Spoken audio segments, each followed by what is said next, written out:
Samotność jest przerażająca. Nie chodzi o obecność drugiego człowieka. Chodzi o presję otoczenia, które narzuca chore kryteria. Facebook i Instagram nie ułatwił budowania poczucia własnej wartości, które mierzy liczbą kliknięć. Nie wiem, co jest nie tak. Z dnia na dzień mam coraz mniej lajków, a przecież jeszcze wczoraj liczyłam się bardziej. Gdy patrzę na te setki perfekcyjnych zdjęć, a ja na ich tle czuję się gorsza. Coraz trudniej jest mi wpuścić kogoś do swojego życia. Wszyscy żyjemy w świecie tych sztucznych norm, według których ocenia się innych. Najgorzej, że sama zaczęłam w nie wierzyć i każdego dnia, w strachu przed odrzuceniem, zaczęłam zamykać się w sobie. Chciałabym być jak reszta, a każde wyjście z domu jest dla mnie coraz trudniejsze, bo wychodzę sama. Wiesz, jak trudno jest wymyślać rozrywki tylko po to, by zagłuszyć ciszę?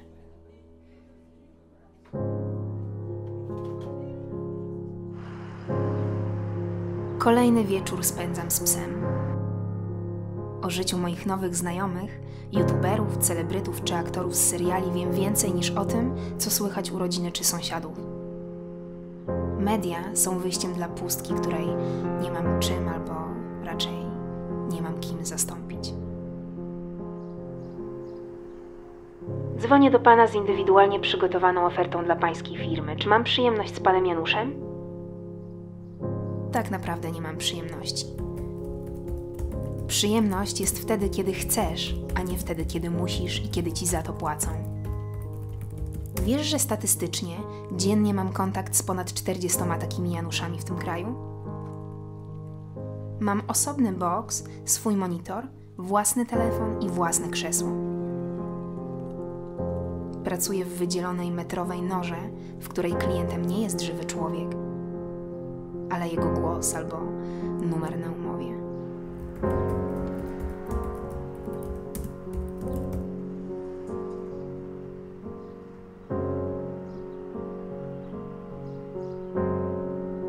Na samotność nie ma reguły. Nie wiem, czy boli bardziej w młodości, czy na starość, w małej wsi, czy w kilkumilionowym mieście. Czasem tak jest łatwiej. Wygodniej jest żyć samotnie, mieć pasję i nie mieć potrzeby brania odpowiedzialności za relacje z innymi ludźmi. Na święta łatwiej jest wysłać SMS-a niż zadzwonić. Albo łatwiej napisać, że w tym roku nie mam czasu na wyjazd, może następnym razem, sorry.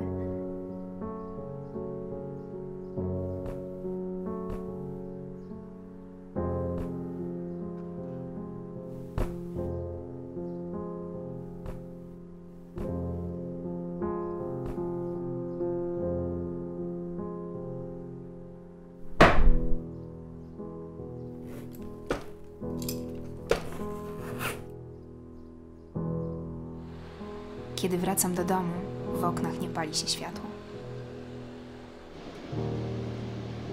A wydawałoby się, że w świecie, w którym ludzie otaczają cię każdego dnia, trudno jest się czuć samotnym.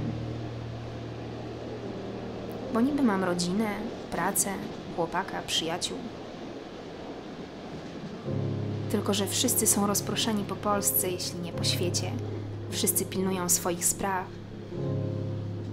I właściwie każdy z nas żyje na swój sposób. Nie razem, ale gdzieś obok siebie.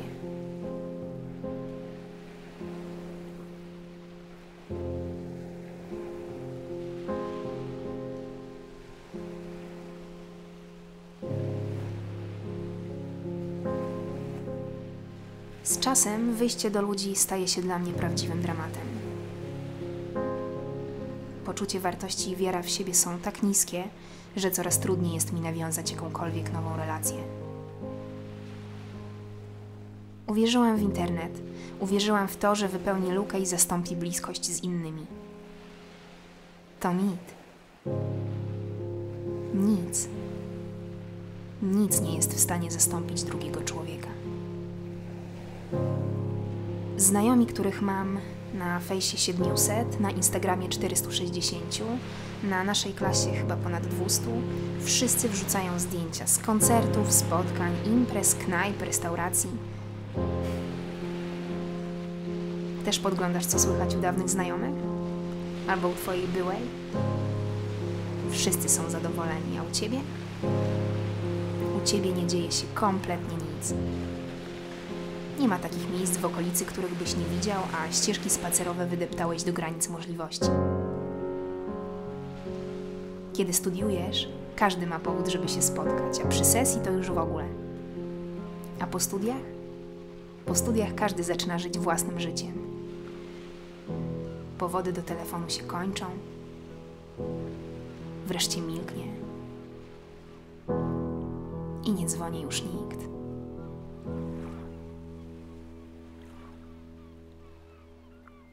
Pogoń za pieniędzmi, rozstania, śmierć, wyjazd za granicę, znajomości na odległość. Nie wiadomo kiedy gubisz siebie i stajesz się samotnym. Przyjrzyj się ludziom. Bardzo starannie popatrz na świat. Czasem warto jest na chwilę z niego uciec, by później móc do niego wrócić.